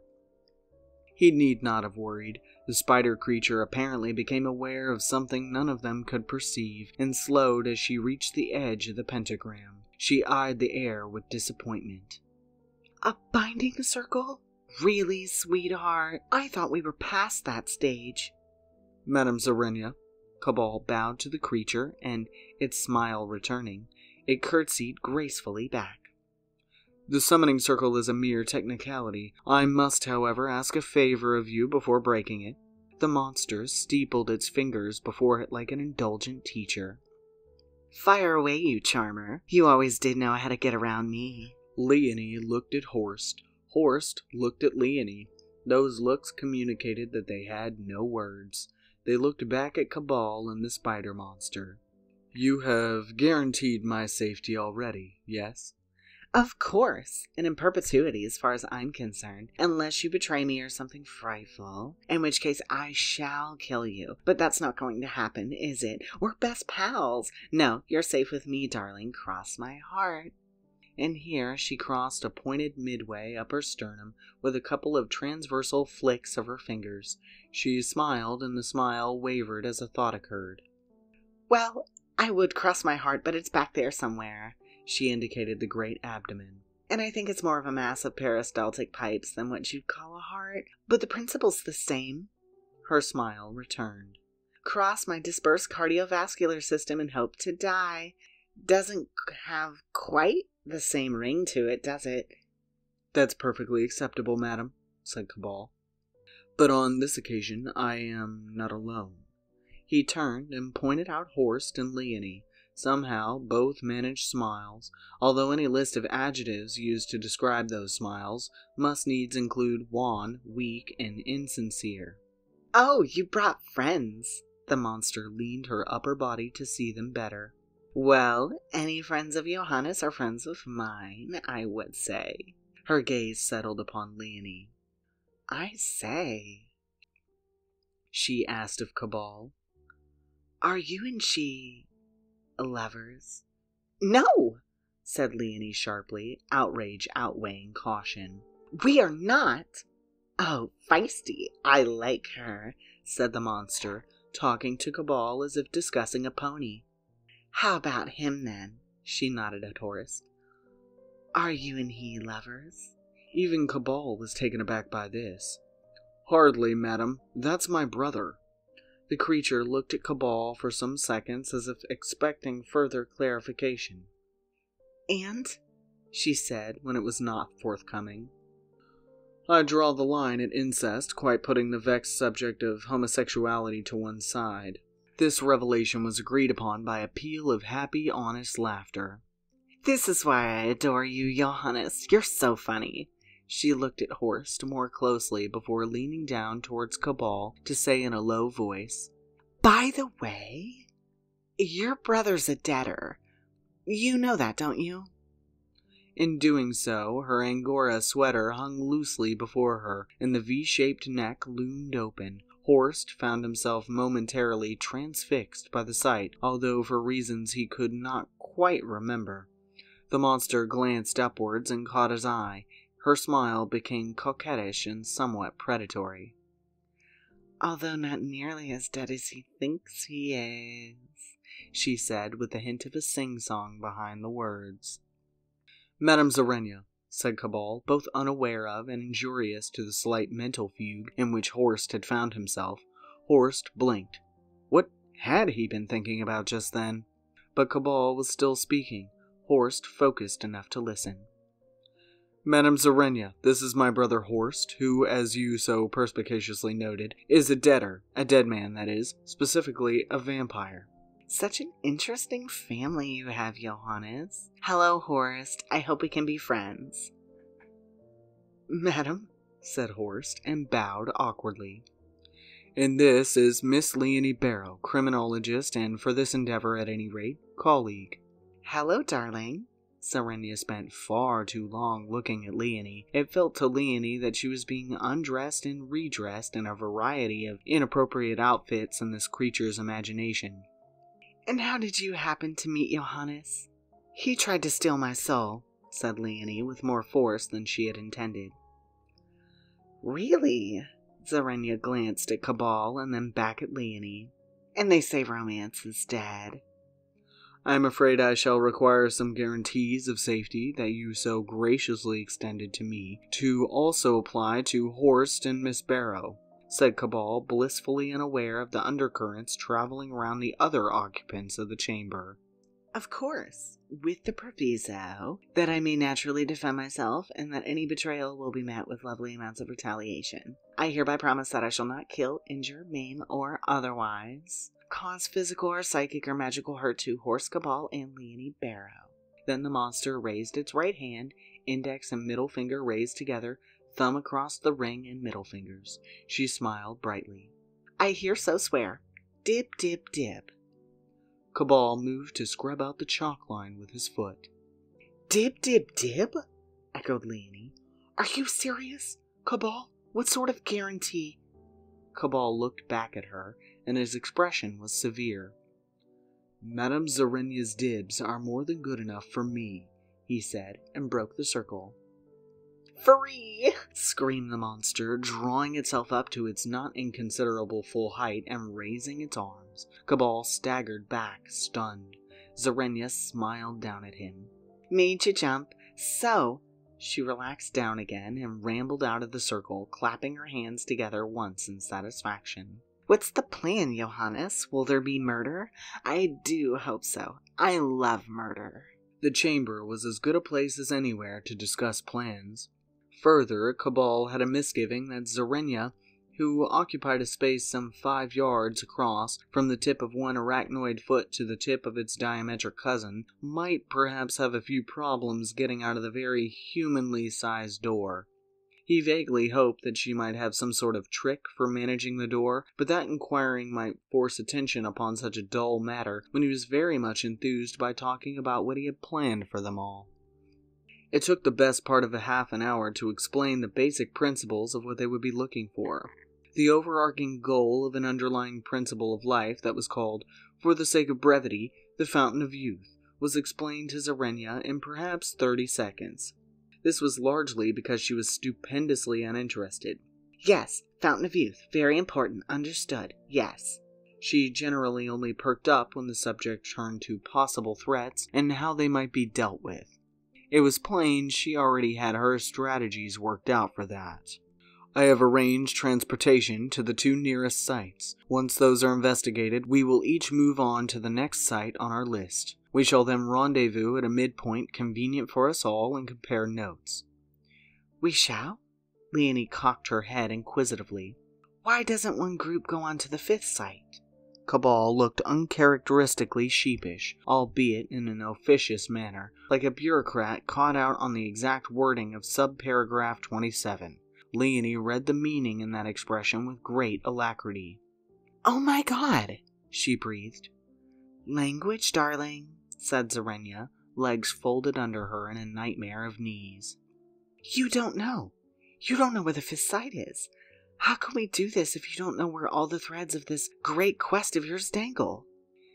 Miss Barrow has a point. Horst seemed slightly shamefaced not to be supporting his brother, but only slight. Surely if we miss any of the sites, it's all a bit pointless. The book contains no clues to the 5th site, said Cabal. He had colored slightly under all this uncalled-for criticism and was moved to straighten his cravat. Only that its location and significance will become plain once the other 4 have been found. I strongly suspect that the 5th site is of a different sort to the rest. He looked around their faces.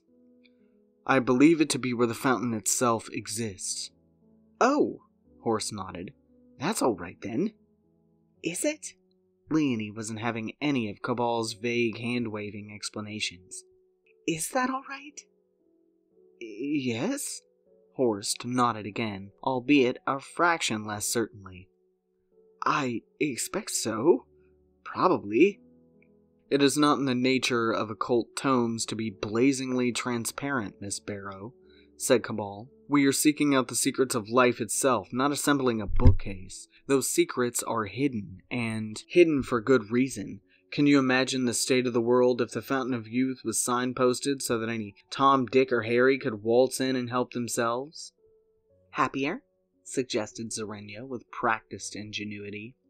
It would be chaos, people living forever left, right, and center, the aged skipping around like new lambs. Think of the impact on the population demographics.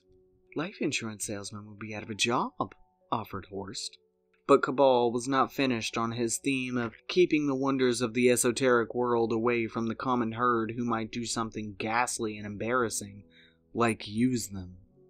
Scavenger hunts would include the Holy Grail, tourists trooping around the crystal cavern that holds Merlin, immortality and godlike power bandied around amongst people I wouldn't trust with a freshly sharpened pencil. He realized he had raised his voice. He coughed and looked away. Chaos.